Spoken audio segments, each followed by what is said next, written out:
Welcome back to another episode of Saved by the Belial, late night edition. My name is David, and joining me as always is Chris, Sexy Saxman Wormaskirch. And joining us in the booth is, what did you call yourself last time? Was it Blue Velvet? Yeah, maybe Blue Velvet. That's still one of my favorite things you did on MVM Plus, and you've never done it again. No, I don't know. I will bump up my patronage to executive producer so I can demand that more. The producers really need you to take this gig up again, and I'm sorry they're giving way too much to say no. But thank you for joining us for this bonus episode. Joining us again is Eric of Monsters vs. Men Infamy. And we're just going to be chatting about a few things that, again, the point of this bonus episode is so that you're not hitting play on a 2-hour episode. I don't know about you guys, but anytime I see a podcast episode that's 2 hours, I do not hit play at all. That stresses me out to no end. So I thought we'd talk about a few things here. Eric, when you started Monsters vs. Men with Alex, you were not, I don't know if it's excited was the right word, but I remember you just being maybe a little cynical. Maybe cynical. About how it was going to go. Yeah.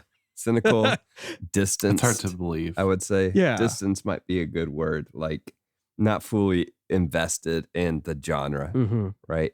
But yeah, it's been a journey. Sorry, I didn't mean to cut you off there. Do you want to finish? No.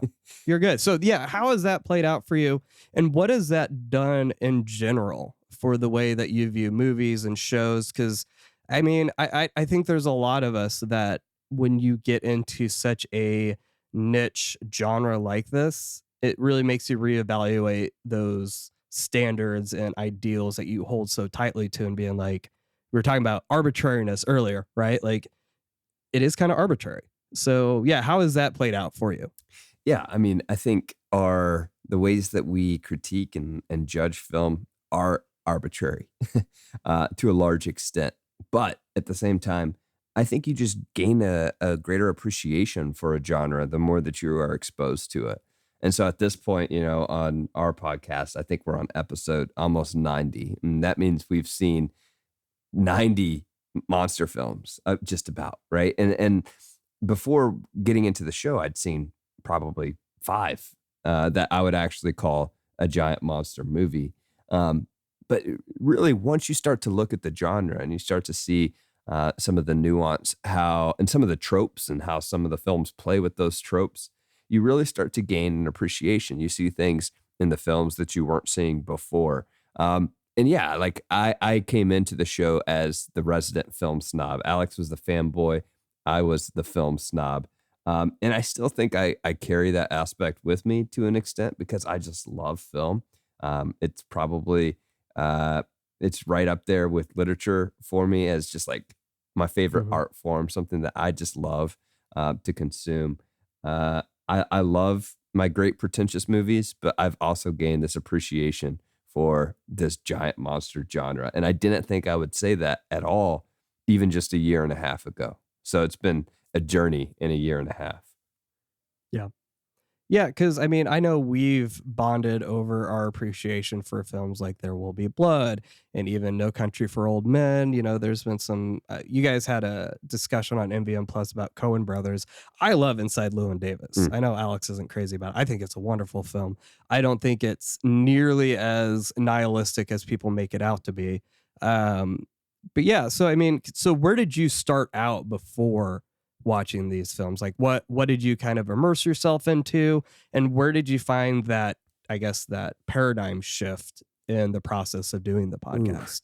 Man, I watch all sorts of films. Honestly, Monsters vs. Men has kind of consumed my viewing habits for better or for worse. But like before, I was watching things that you would probably find these pretty interesting. There's this series called The Decalogue, which is loosely based off the 10 Commandments. There's like it's like a basically an hour-long film for each 10 Commandments, and it's I believe it's Polish. Stevens-esque. Yeah, I believe it's Polish. really, really interesting, but looks at some really what I would consider complex moral issues along the lines of those Ten Commandments. Yeah, it's like Kieslowski, I think is who it is. Yep. Yeah, I've seen that and I wanted to watch them. Yeah. They're pretty intense. The first one is my favorite still. I love the first one. But Eric Romer's Six Morality Tales, he's a French director, which is, and he's pretty obscure for most people. I don't think most people have seen Eric Romer's work, but just I love foreign films, so that it was a good transition into like Kurosawa. I really appreciate Kurosawa. Those were good transitions into Honda, right? And Showa era Godzilla, which was a little bit over the top, but I had to say that, 1954 Godzilla is right in line with stuff that I appreciate and I love. But then what you saw though is, and you guys experienced this with the Kaiju Apostle podcast to an extent, is that some of the films that you weren't expecting much from actually had a lot to offer. And the first one that really did that for me was King Kong versus Godzilla. King Kong versus Godzilla, not the recent Godzilla versus Kong, but King Kong versus Godzilla is just a critique. It's just like a satire on commercialism and kind of all aspects of Western society, in a sense, the over sensationalism of the media. It's a great movie. It's got a couple issues, but honestly, some of the messages in that film really stand out to me. And I think it's a comedy. It's a well done comedy. So you see someone in Honda who can make this allegorical masterpiece in Godzilla, and then a biting comedic satire in King Kong versus Godzilla. It's pretty impressive just to look at his filmography and see the range that he has.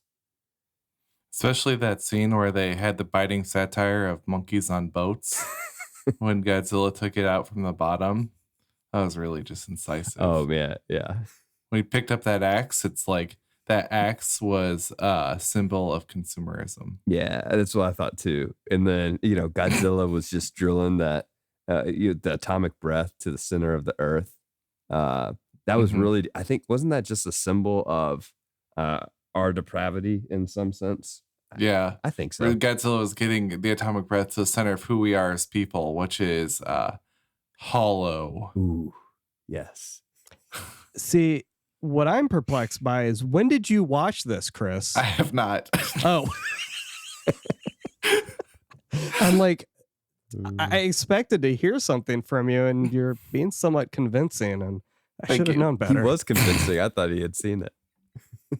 No, I told him he needs to watch at least, I think he should watch King of the Monsters anyway, but he really definitely needs to watch Skull Island. I would say almost out of those two, it's more important probably to watch Skull Island to get a better feel. It's really for this weird movie. to watch a movie, Skull Island, like that was made like 60 years after the movie came out.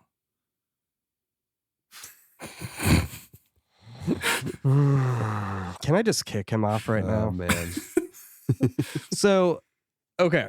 So yeah, you kind of went from, and here's kind of my thing is, I don't think pretentious or snob is necessarily the best word. I get why people use those words. I was reading something that Freddie DeBauer was writing about where, beer snobs and, coffee snobs can be annoying to a certain degree, but because of people like that, we now have better coffee and better beer. So it's kind of one of the things you can look at it negatively, except there are people who are like, no, we should hold films to a higher standard. Maybe not every film, right? But like you're saying, there's definitely, I would say nowadays we have some movies that are coming out that are, I think are going to be classics, not just in like, again, something that you just turn on to watch. But, you're talking about Kurosawa. Obviously people still to this day talk about Seven Samurai. Ikiru is a very, very important film in the history of cinema. And I think that's important that you haven't lost sight of that, because I think you can go to that trajectory or that pendulum shift of like, well, now I'm just going to watch stuff that's just more sensory. Right, which is fine. I don't think there's anything wrong with that, but we need to remember that they're these things started out. I don't know if maybe that's accurate, but I don't know the history of film. I just I get concerned about when we're all of our entertainment is just pure like sensation. Like, Again, and this comes back to this conversation I was having with my co-host Alex about is there a standard that you can derive like artistic beauty from? mm-hmm. And it really comes down to this point of truth. You know, do truth and beauty, are they two sides of the same coin, right? If there is absolute truth, then is there absolute beauty? And if there's absolute beauty, then absolutely we can hold these standards. You can have an award show like the Oscars, and it might not capture like the best all the time. There's going to be flaws, but like really what it's saying is there is a standard of beauty that we're trying to uphold, and this is the standard of beauty that we're looking for. And so when I think about some of the films that I absolutely love, like Pather Panchali is the Satyajit Ray Indian film that's long and slow and boring. But it's I've heard absolutely about it. countercultural. It's absolutely introspective. And it just takes a different look at life that we might not be exposed to in our day-to-day lives. And I think that's the power of film, is that it allows us to really be exposed to different people living different lifestyles. So that's what I love about it. And in a much more like confrontational way than I think some books can be. Because I think like, I know this is going to hurt, but I think you also know that this is true. People are bad readers of books. So like, I think this is like a really like kind of cheap example, but like when the first Hunger Games movie came out and Rue was portrayed by a black character or a black actress, when Rue had been black in the books the whole time, like we can't remember basic details. So I think sometimes literature doesn't hit us in the way it wants to when it like uses like structure or poetry to kind of get into the core. Where sometimes I think movies, just like Kong with an axe, just beat it into us. Like it just jams it down our throat like a big tree. So I think movies definitely have that power in a lot more of a visceral way than I think books can sometimes. Yeah. See, it's one of those things where I struggle with. I don't think movies or books are necessarily better or worse mediums for what you're trying to do. I think books can be more effective in making an argument and being more persuasive. I mean, let's be honest, Parasite, Bong Joon-ho is a phenomenal director. I'll say that right up front. The amount of celebrities and people who are in very affluent positions of life praising that film, it did feel tone deaf, right? It's a good film. I think it's very challenging. I think it blurs the lines between protagonist and antagonist, which I'm always a fan of movies like that. Again, No Country for Old Men is just one of the best examples of that, in my opinion. But do I think Parasite really changed the way anyone lived their life? I'm not necessarily sure about that, right? And I'm not saying obviously that's a generalization. I recognize that. But again, I don't, there's not a lot of movies that are pop movies, so to speak, that have done that for me. But again, we're talking about Kurosawa. That's Akira is definitely a film that just shook me to my core, right? Films like that, even the original Godzilla movie. Again, we're going back to Kurosawa with High and Low. Even movies like Into the Spider-Verse, believe it or not, is an incredible movie, right? And there's a lot there that I think if you're willing to have the ears to hear it, to quote a famous person, you might have that capability of changing. But I think books are a little bit more intentional, where you almost have to engage with it differently.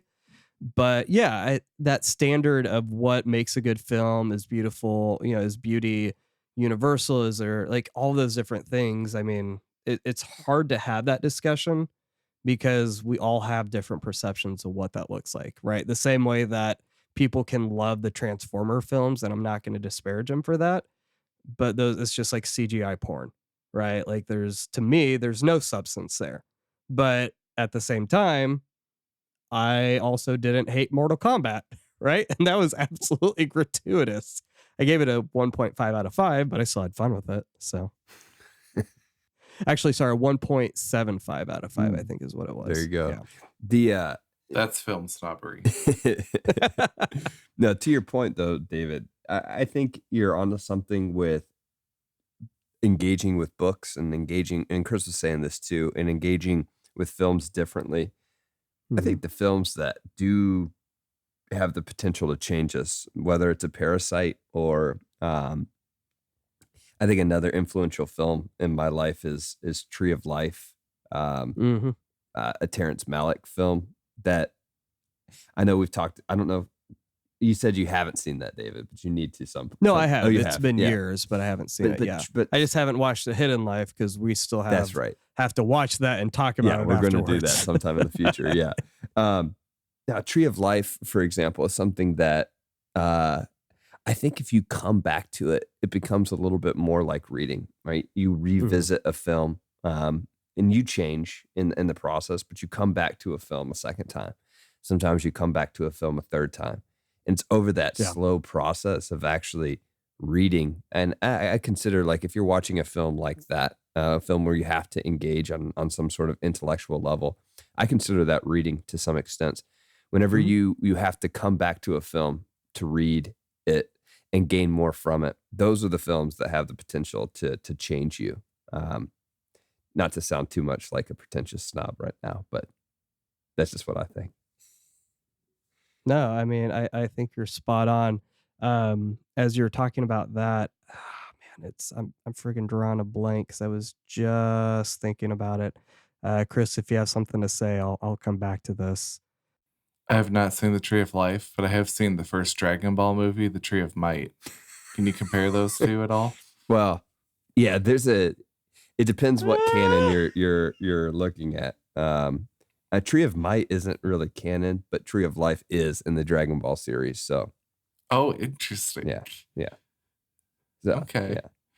It happened in the real world. Did Super do that? Because I know Super brought back Broly. Well, Tree of Life does both, right? It brings back Broly. Whoa. I know. People call it so boring. It's got Broly in it.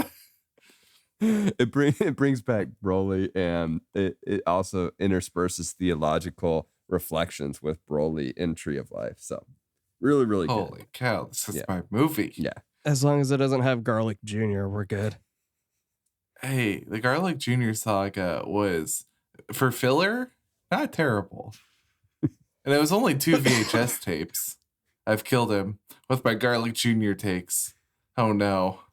I'm seriously, like, as you were saying that, Eric, there was a movie that came to mind, and it's absolutely driving me crazy why I can't think of this. Describe I'm gonna have it. to edit A it movie out. that you've seen multiple times, David. Yes. Scott Pilgrim. No, not Scott Pilgrim. This is where I need access to my Letterboxd account. But But like while you're thinking about that, David, though, this is what we see with fandoms, though, right? Is you see people where a film like King of the Monsters has the potential to change your life. How it changes your life depends on you as the viewer, and also the messages that this film is portraying. But sometimes we see people in fandoms that just cling on to a film, and they've seen King of the Monsters. I mean, my co-host, for example, saw King of the Monsters 4 times in theaters or something like that. It's pretty crazy. But lots of people do that. And I understand why. There's something that we can cling on to there. They see some sort of beauty within that film, even a film, a genre film, which is easy for some to kind of just shoo away. But I think we need to take even genre films like Godzilla seriously. But it's that multiple viewings that I think can really actually make an impact on somebody. Yeah, I'm just not going to remember what it is, and we're going to be in the middle of talking about the Marvel Cinematic Universe, and it's going to come back to mind because that's how my life is these days. But speaking of like fandom let's stuff, talk about it. so I know you're not watching Singular Point. Mm-mm. I respect you for that. I held out until episode 5. And between the opening song just being one of the best intros to any anime I have seen in my life, and just hearing people losing their collective you know what over the fact that these monsters are not the monsters that they thought they should be, I was like, I need to actually watch this show. And I'm watching it, and I have someone who shall not be named, Is it but me? said that this is the best Godzilla that he's seen since GMK. And I'm probably going to agree with him on that. So the reason why I wanted to bring that up is because whether it's Godzilla versus Kong, we have Singular Point, these monsters not being the monsters that we thought they were. There's this idea that movies and shows need to fulfill our expectations, right? I wouldn't say I butt heads. I very politely reminded a adult on the internet that they were being very immature when they were saying that the MonsterVerse movies are not real Godzilla, that this is not the Godzilla I grew up with, and people who like this, they just don't even want to give other movies a chance. All this just very immature rhetoric. And I just had to ask him, I'm like, why do people enjoying a movie stress you out so much? What is it in your life that has brought you to the point that something that is not physically causing you harm is now becoming such a important and overriding part of your life, to the point of causing you stress and anxiety? Like, this guy was legitimately saying that, like, his life was being ruined because there are Godzilla fans who like these new movies, and they did not recognize who Kiryu was from the duology, right? Mm-hmm. And they're like, oh, that would be an awesome design for a Mecha Godzilla. And he was just like, I can't believe it. They didn't know it was Kiryu. So, like, this guy had this meltdown on Reddit, and I quoted a Marcus Aurelius quote to him. And because I think I actually remember even reading this in Jonathan Haidt's book, where if you're distressed by anything external, the pain is not due to the thing itself, but to your estimate of it. And this you have the power to revoke at any moment. And I felt that so powerful, because with the idea of offense and all these things, like, we choose to be offended, right? I do truly believe that we choose to be offended. So again, going back to people who are upset that Godzilla vs. Kong is doing better in the box office than King of the Monsters, or the fact that Adam Wingard is being, considered as a director again, or people who just aren't happy with what they're getting. Like, as someone who is adjacent to quote unquote fandom, but somewhat removed, like, what would be kind of your advice to people who find themselves getting stressed out about this kind of stuff, or kind of what's your perspective on all of that? Because Chris can relate to that with Star Wars. I mean, Star Wars fans are some of the most entitled fans in the world, let's be honest. Yeah. Not you, Chris, but just in general. I'm in that boat too. I think for me, I like that quote, David. That's a great quote. I'm going to steal that. But honestly, I think it's a spirit of non-attachment that we have to these things, because at the end of the day, they're just movie opinions. But I think what happens is we get caught up in our opinions, and we make our beliefs and our opinions our identity. And I think that's what happens to extreme, and social media makes that worse. Which, like, I know, David, but social media brings out the worst. But also, I think with fandoms, you let the fandom become your identity. And I mean, it's not wrong, obviously, to be a part of a fandom and to enjoy this. But for me, I'm always trying to practice a spirit of non-attachment to these ideas, right? Even these opinions, knowing that each time that I watch a film, it might change. So why am I getting caught up in my opinion of a film in the first place? I'm going to change as a person. You're going to change as a person. My advice to anybody that is just getting caught up in this sort of idea that, like, people have to like films that I like is take a step back, breathe for a second, and just evaluate, what does this adding to my identity, right? What is this adding to my identity? Is my identity really found in Godzilla right now? Or is there something bigger, more expansive that I can find my identity in?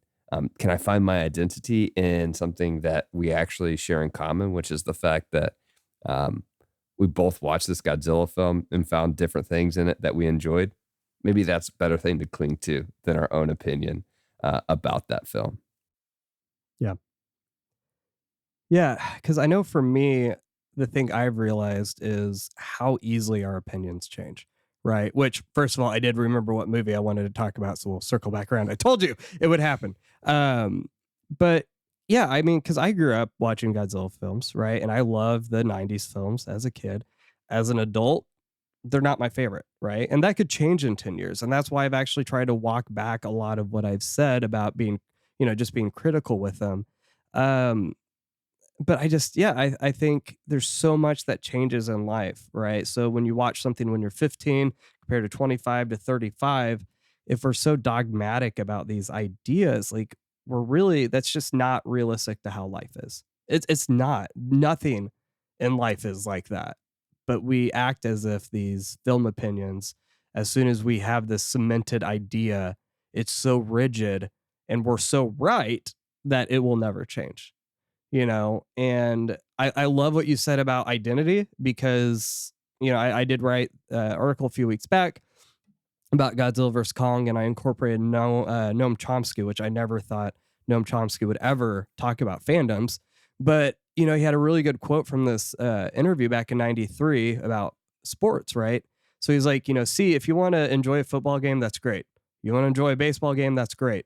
Why do you care who wins? Why do you care who wins? Why do you have to associate yourself with a particular group of professionals who you are told are your representatives, and they better win or else you're going to commit suicide, when they're perfectly interchangeable with the other group of professionals?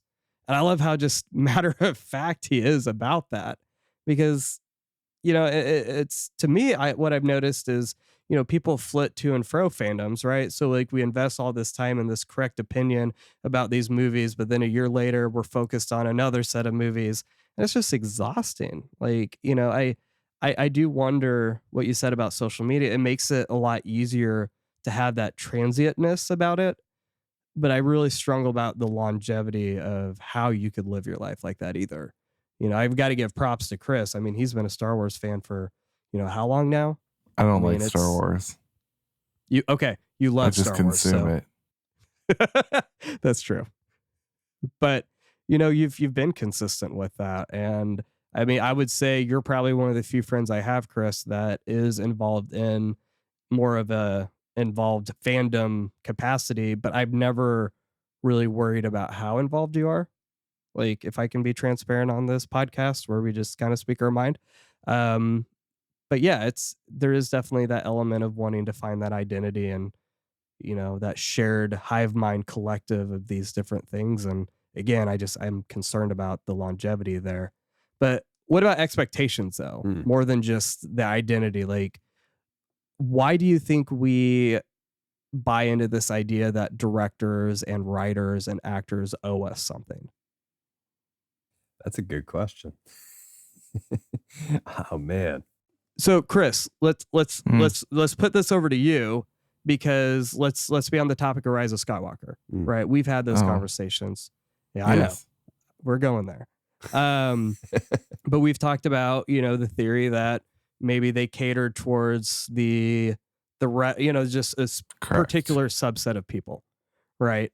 Why do we find ourselves believing that these directors and actors and writers owe us something when it comes to a franchise that we have probably no financial investment in? I think because we see subconsciously that we have invested our identity in their franchise. So whatever financial investment we do have is negligible. I'm an executive producer of MVM, but I'm not of Star Wars, because of my episode suggestion. But I think we think that because we've invested our identity, I think it's we see our investment is bigger than just some sort of monetary compensation, but instead we almost our whole identity relies on you making me a good movie. Because from 2015 to December 17th, 2019, everyone liked Star Wars pretty well. And so everyone was texting me about all the background stuff, all the books and the comics. And then December 18th, all of those texts stopped. And the few that I got, I didn't want to answer anyway. So I think we've invested our identities, and we expect the directors to honor that. And the directors didn't ask us to do that. And I think a lot of that comes into when it's the same thing with sports. I assume I'm not a big sports ball man myself, but when we do shed our identity into something else, something that we can't control, our expectations can have to be held high because we've invested ourselves in it. It's like every time you watch a movie and your personality changes, but it's like every time you buy another piece of merchandise with Godzilla on it, which is why I think I've seen some people get mad that there's some little Kong versus Godzilla kids book. Like even friends fight sometime. And I'm like, I don't think those two were friends, boyo. But these ultra serious, ultra like BA Godzilla fans are like, well, that book doesn't fit the identity that I've crafted based on movies that I've seen a lot. So I think those expectations are really kind of like, there's so much. In reality, there's nothing. But in our minds, in our estimation, there's so much writing on these going well, because I think that people only like me. This isn't true, but I'm speaking hypothetically. I think people only like me as much as they like Star Wars. I think people like me only as far as they liked King Kong versus Godzilla. So out of that, I think we need directors. We are reliant on directors to make our identity worthwhile. We're relying on directors to make our investment have a strong ROI. And every time it doesn't seem like that's been met, whether it's because not many people were probably going to see King Kong versus Godzilla anyway, or whether it's because Rise of Skywalker was a bad movie. We talked about objective beauty earlier, but all of that is because we've invested so much, because sometimes we don't trust our own personality. Like I say that some people like my personality is Star Wars. That's not true. I just don't. Mine's boring. But because we rely so much on other people, we have to expect more because we can't generate our own sometimes. Yeah. You hit on something really good there, and it just kind of clicked for me. So you said our identity is built into how good these movies are, right? And I've seen that in the kaiju fandom where people are like, well, if this movie isn't good, people are just going to keep perceiving these movies as being schlock fest. And I've had that conversation. I'm like, who cares? Who cares what other people think? I mean, unfortunately, that's just built into that stigma. And I mean, I'm not saying it's impossible to change, but what people don't think about is even with Star Wars, the money comes from the general audience. It does not come from the diehard fans. The 100 fans that watch it 10 times, that's not where the money is at. It's the people who are like, hey, Star Wars, I grew up watching that. Let's go see it. And they take their whole family and they make a Christmas event out of it. That's where the money comes in. With Godzilla vs. Kong, the money came from general audience, not the hardcore fans. That's who the directors and the writers and the production companies, that's who they're catering towards. Obviously, they want something that the fans will enjoy. But like, I remember when I saw it, it was, opening night. Like, no one there would be the person I would look at and be like, that's a Godzilla fan. Like there's like a bunch of 15-year-old girls who are very preppy, which is fine. They were there, and just some like run-of-the-mill people. No one was wearing Godzilla shirts or costumes or anything like that, which is fine. And I heard people talk about, I've never really watched a Godzilla movie before, but they saw it and they're like, this looks fun. So I think you're right, Chris. I think if we invest our identities in these movies and we feel like the quality is going down, then we are concerned about what that does to how people perceive us. Because if people think Star Wars movies are bad, but I love Star Wars movies, then all of a sudden now we're worried about how people see us as not being whatever weird subjective standard we've kind of come up with for how we and that's really the thing, because ourselves. there's two dimensions to that. And the first dimension is something that I tell the youth group and the college kids that I work with. I just tell them, like, literally no one's thinking about you as much as you're thinking about you. I promise most people who don't see you physically are going to think about you 0 times a day. So it's the same thing with Godzilla. It's like when King Kong versus Godzilla is not on their screen, they are not thinking about Godzilla. I promise you. Like, it's just a thing that we have this weird perception that everyone's constantly thinking negatively about us. And I think it's so freeing to remember no one's thinking about us ever some Yeah. days. But I think a lot more than that, it's just like it is these general audiences. And I think when we can have an open hand to these things where we can say Godzilla versus Kong was made for a general audience, it was made for people who are You said it still right, writing. guys. Go ahead and edit that. I am going to add a sound effect of just the biggest explosion ever. You Edit finally that. said it right. No. But like there's so many people who saw that movie not because they rented a private screening, not because they risked the pandemic to go see a movie, but because AT&T gave them a free year of HBO Max when they re-upped their internet subscription. That's why they saw the movie, and that's a good thing. Because every person who sees King Kong versus Godzilla is another chance for someone to go watch all of the rest of the movies, join you on Reddit, and become a potential best friend. And every time that you hold that back from someone, you're just holding back a chance to meet someone new and make a friend and have your life expand. And it's really not making a better fan movie doesn't necessarily mean more people are going to want to see it. I'm sorry. No, absolutely. Like, I was talking to my managers about the movie. You know, they've got kids and they watched it. I mean, they're not Godzilla fans at all.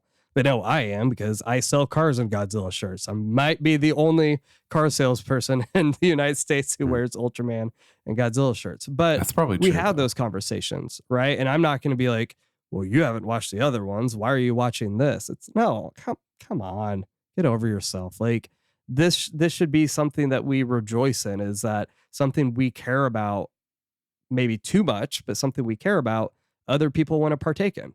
That should be that's a cause of celebration, in my opinion. Also, the movie I want to talk about was Silence. Such a good movie. That is a movie that made me rethink my life. I can't say that about a lot of movies.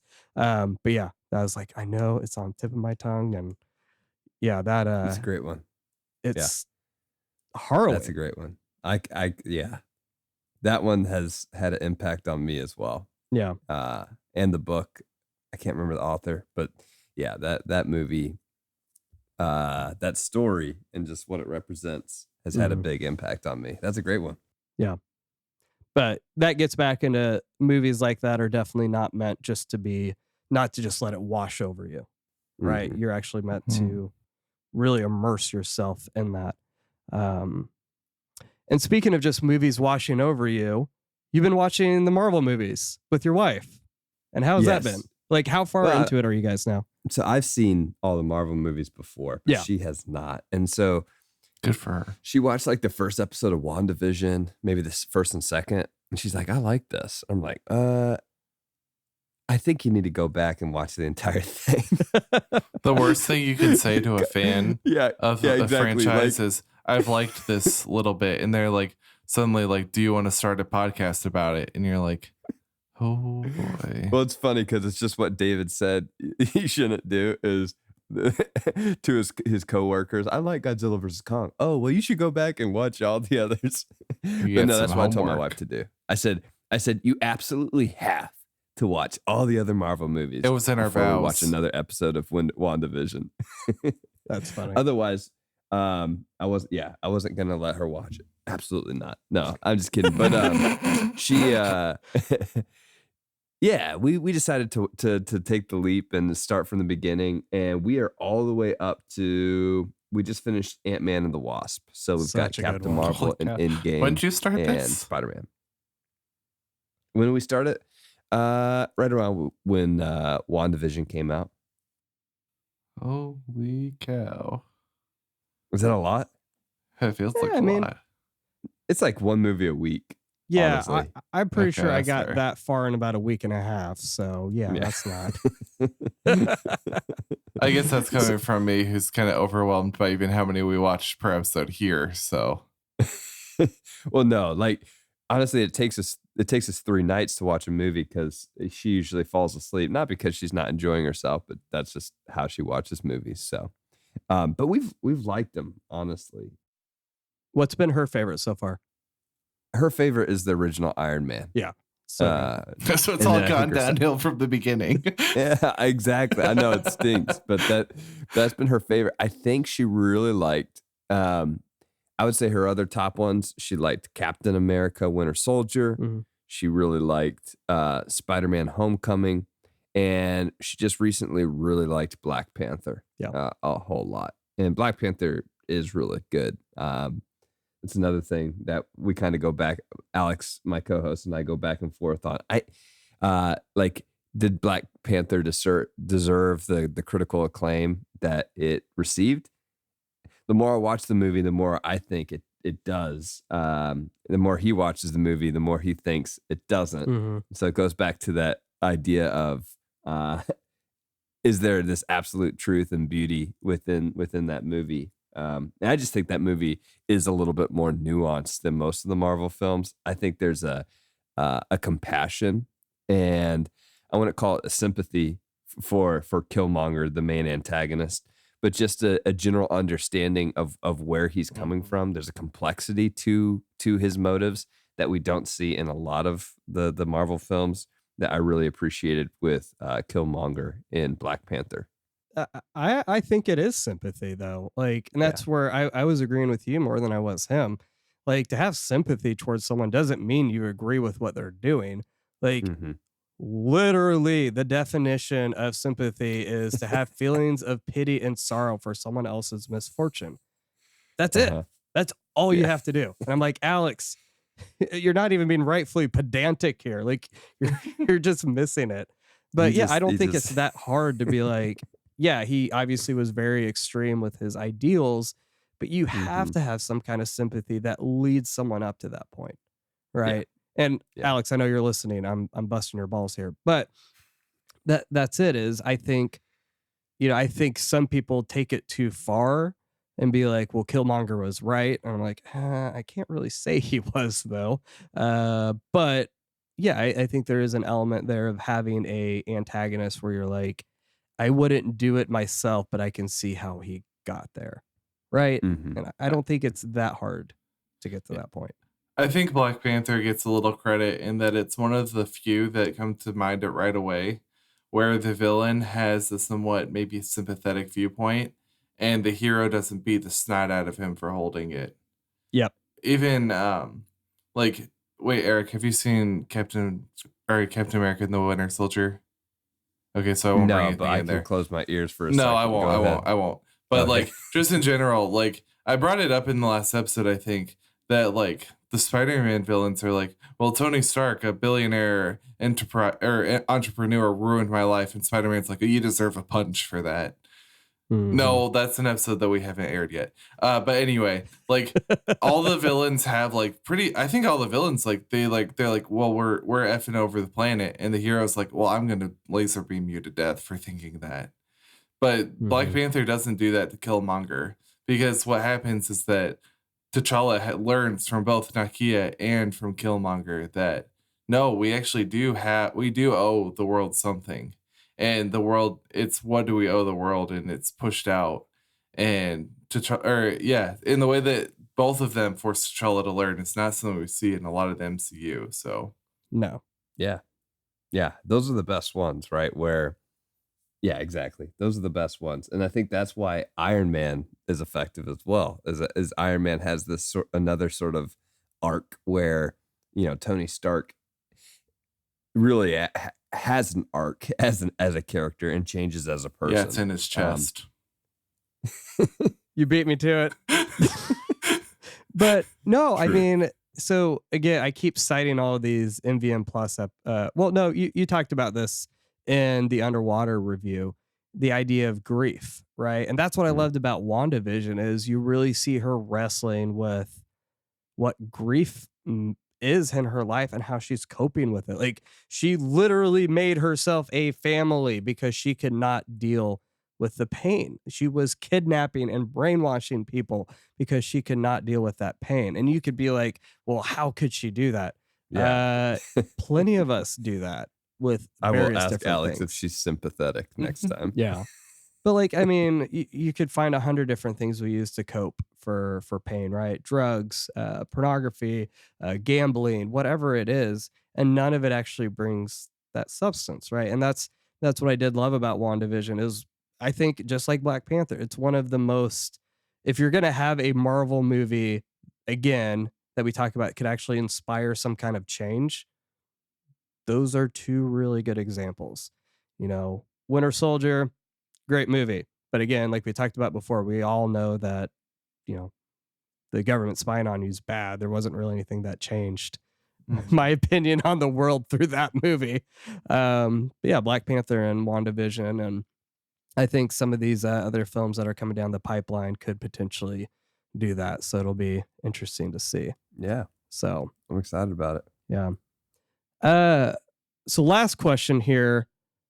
Are you going to watch more Ultraman anytime soon? And if so, what do you think you'll end up watching?